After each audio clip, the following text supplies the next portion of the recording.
Zdravo, dobrodošli na današnji video. Danas ću da vam ispričam sve informacije koje vas mogu zanimati o trajnom uklanjanju dlaka, odnosno laserskoj epilaciji, odnosno laseru, zavisi kako ko to zove. Prije neka 2 mjeseca ja sam snimila poprilično dirljiv video o tome kakav sam imala problem sa dlakama, tako da vam sada to neću ponovo pričati. Ovo će da bude čisto tehnički video, sve što ste vam vi pitali i sve što trebate da znate o trajnom uklanjanju dlačica.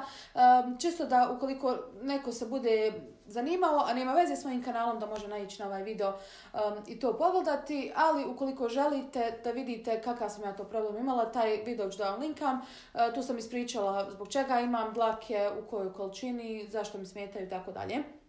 Tako da to bi bio taj neki privatniji dio ovog videa. Ovo će da bude čisto tehnički dio videa, da vam ispričam kako sam ja napredovala, kako se radi taj laser, šta on u stvari radi i kakvi su rezultati do sada. Ja sam sada tačno na pola tretmana. Treći tretman trebam da radim ove sada iduće sedmice i htjela sam da čekam da vam tek tada snimim nakon tog trećeg tretmana, ali mislim da sada imam sve informacije koje mi trebaju da vam ispričam zašto, kako i kada. Ja sam radila laser u našoj maloj klinici u Sarajevu.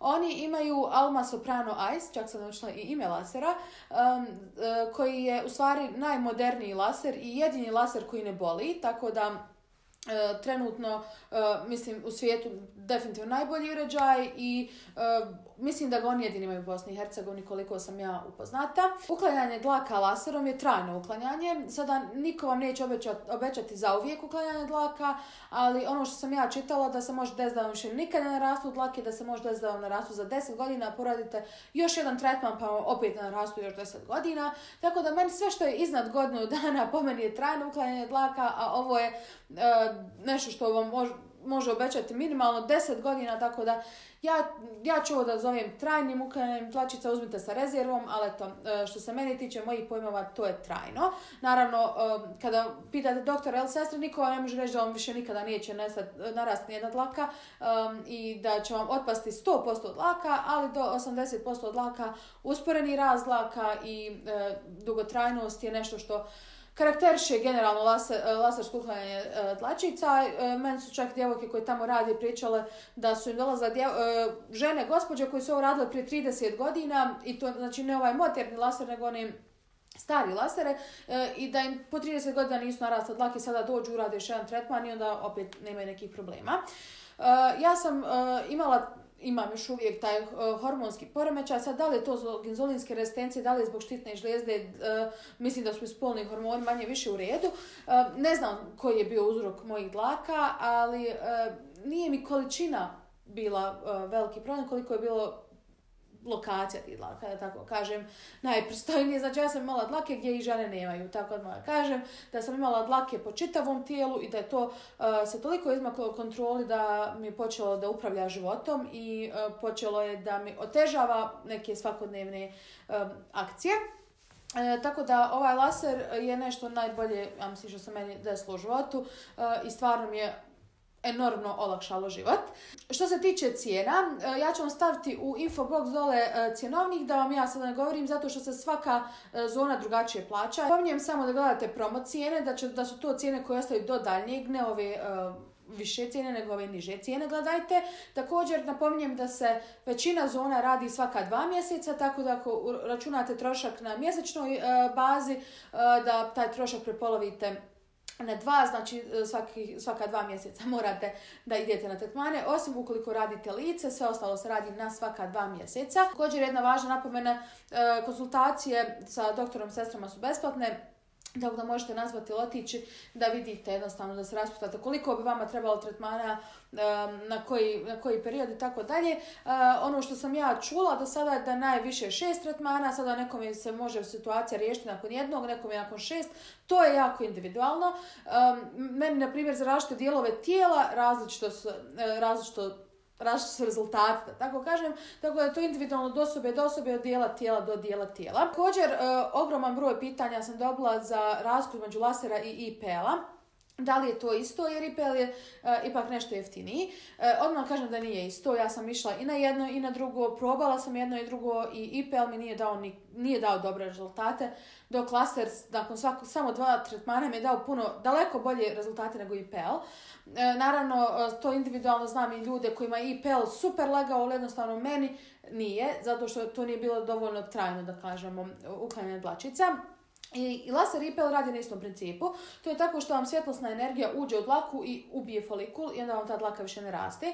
Međutim, kako sam ja shvatila, ja nisam doktor, nisam medicinski radnik, opet napominjem ovo ono što sam ja čitala i shvatila i pitala.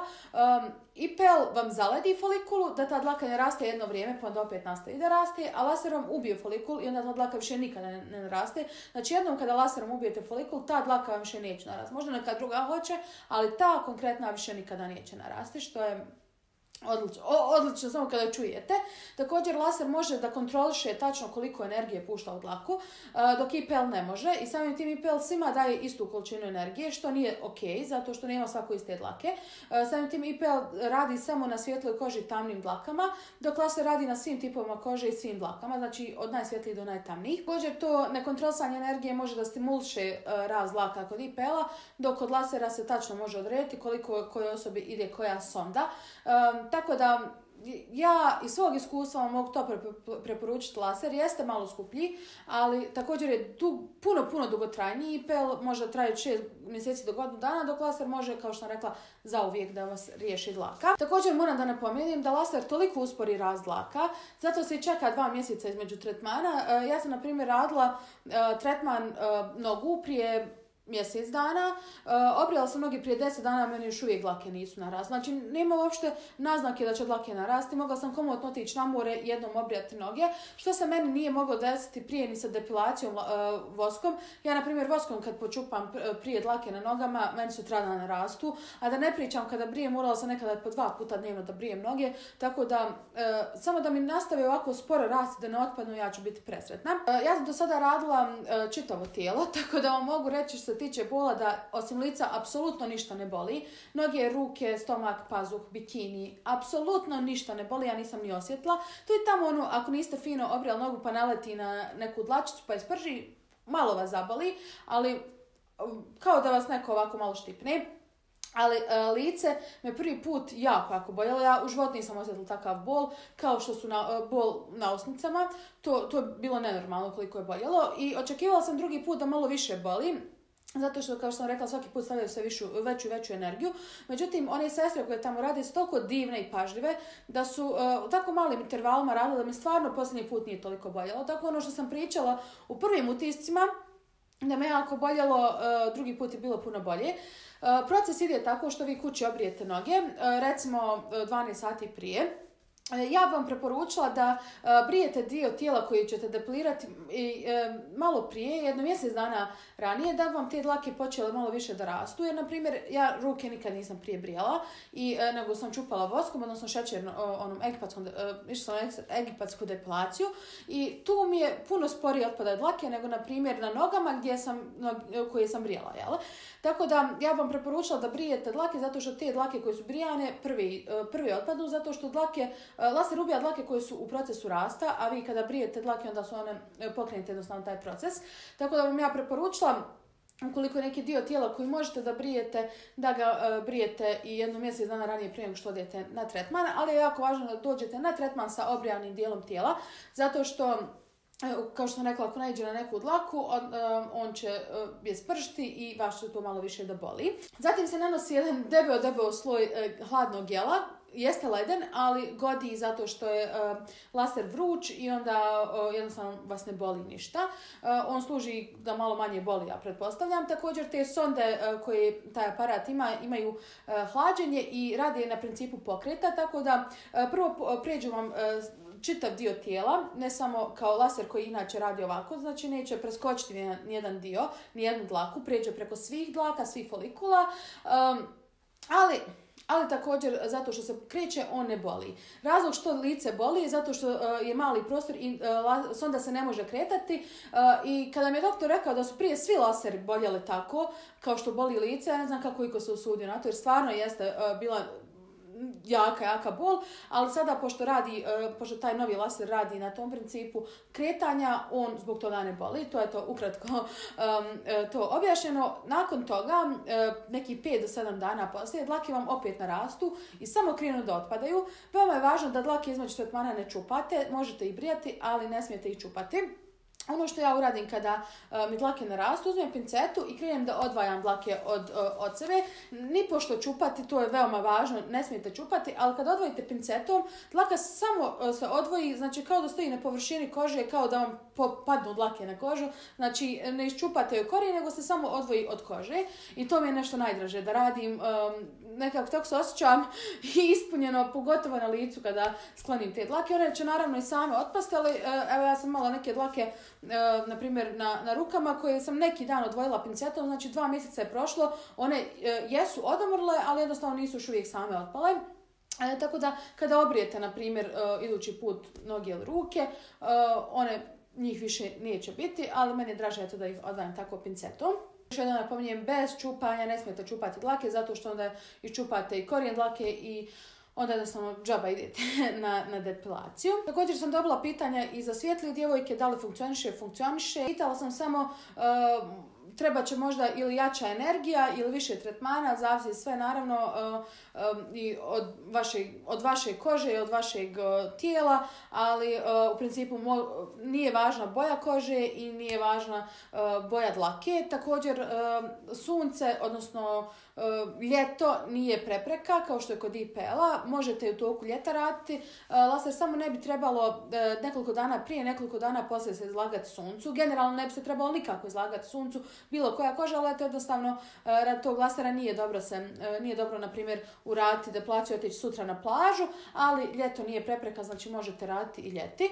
Kao što sam rekla, zavisi koliko tretmana treba od osobe do osobe, ali na primjer, ja mislim da ću ja imati 6 tretmana na svaka, recimo, 2 mjeseca, otprilike, u zavisnosti od dlaka, od 6 mjeseci do godinu dana vam treba da se riješite svih dlaka. Također, moja koža nije imala nikakve iritacije, nikakav problem sa kožom nisam imala. Prvi put mi se lice malo zacrvenilo, ali već drugi put, vjerovatno kako nisam imala te toliko jake dlake, nikakvu reakciju nisam imala. Tada nakon samo, znači, jednog tretmana tijela i 2 tretmana lica, moram reći da na licu su mi se dlake smanjile do nekih 80%. Iako je neko pravilo da tek nakon 3. tretmana se vide neke velike razlike. Meni se na licu vidjela razlika odmah nakon 1. tretmana. Mislim već nakon 3. da će biti ogromna neka razlika. Kao što sam rekla, noge sam radila jednom i otpalo mi je za sad 80% od dlaka. Naravno, u toku ta 2 mjeseca čekam rastu neke nove dlake, ali sada u posljednjih 10 dana meni nije narasla niti jedna jedina dlaka na nogama.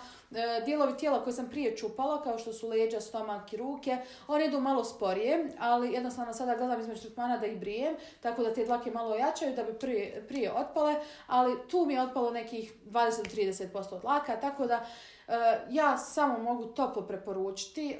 Ja se nadam da meni ove dlake, meni je bilo u stvari strah da li će meni te dlake opet narasti radi tog hormonalnog poremećaja. Čak sam prestala piti tablete koje pijem za taj rast dlaka, čisto da mi naraste što više dlaka, da što više dlaka se ubije. Međutim, meni dlake se ti apsolutno nisu vratile, samo napredujemo i nadam se da će tako ostati, ali uvijek računam na to i ako mi se vrati te dlake da mogu raditi 1-2 tretmana i opet da će to vratiti na svoje, ali sad za sada ja sam stvarno prezadovoljna. Snimit ću vam na kraju svih mojih tretmana konačni neki rezultat, ali sada stvarno vam mogu toplo preporučiti. Ukoliko ste razmišljali da li ići na laser, ne, idite, promijenit će vam život. Toliko je djevojaka oko mene odlučilo stvarno da ode, i mojih poznanica, prijateljica, ali i djevojaka vas koji me gledate. Tako ja vas molim, ukoliko ste otišli na moju preporuku, da mi pošaljete poruku kako ste zadovoljni, jer svi koji su mi se javili stvarno imaju iste rezultate kao ja. Većinom su to djevojke koji su imali velike probleme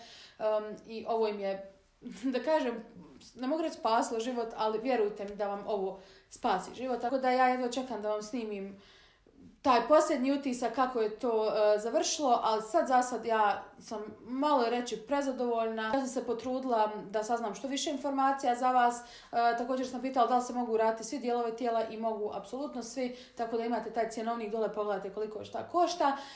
Ukoliko imate bilo kakvih pitanja pored ovoga da ja nisam odgovorila, potrudila sam se sve da pokrijem, ali eto ukoliko nisam, pošaljite mi poruku privatnu, ostavite mi komentar. Ja više volim poruke čisto jer to nekako možemo bolje komunicirati i mi se vidimo u nekom idućem videu. Ćao!